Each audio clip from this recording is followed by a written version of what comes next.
I was locked in the bathroom like a dog, but I had no desire to escape. I crouched down and stretched out my fingers, trying to reach that bowl of dog food. But the chain held me back tight. No matter how hard I tried, I was always just short of reaching it. The collar choked me until I could barely breathe.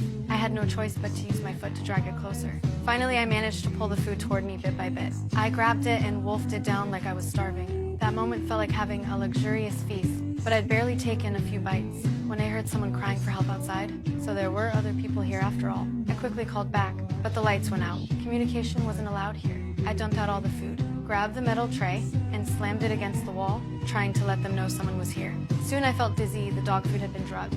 I couldn't hold on and passed out. The next morning, someone woke me up by throwing cold water on me.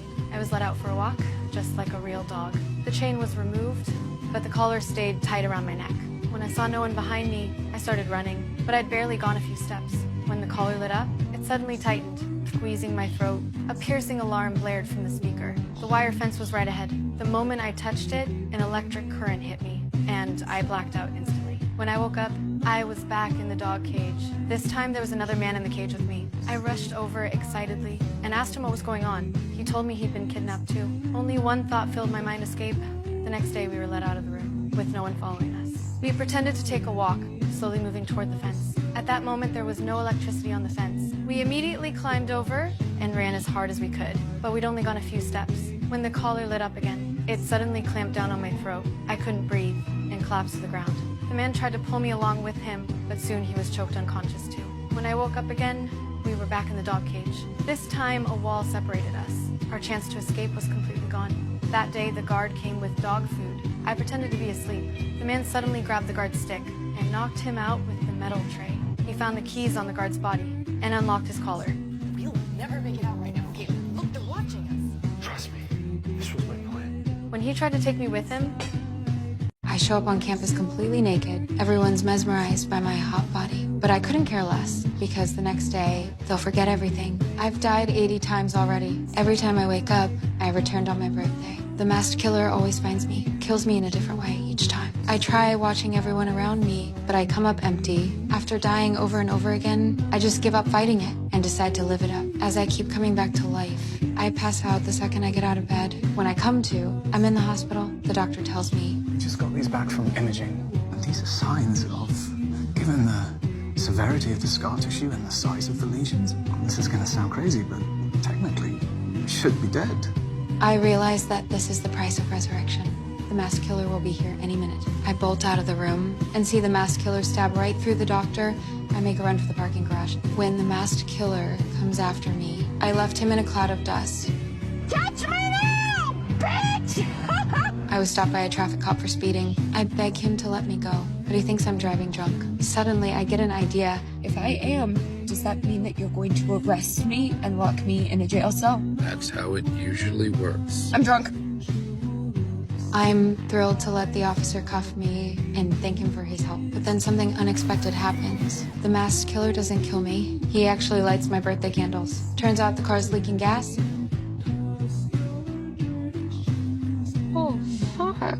I'm reborn once again. This time the news gives me a clue. A serial killer is being treated at the hospital. I remember he kills a cop and escapes. Then the masked killer shows up. I realize the masked killer is that escaped convict. I rush to the hospital right away. I grab the gun from the officer on duty and force him to help me. Then I aim at the guy lying in the hospital bed, but I've never used a gun before. I forgot to take the safety off. The killer stopped pretending to sleep.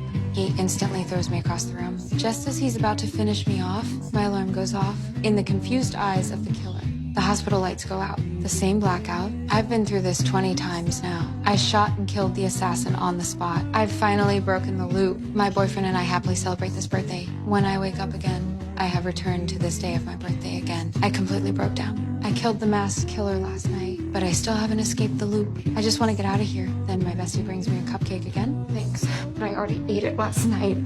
I understood immediately. The loop only resets when I die, which means I died after eating the cupcake last night. I decide to hand the cupcake over to the police. My bestie suddenly attacks me. My brain has reached 60% capacity. I've discovered I can control every single cell in my body and morph into any form I desire.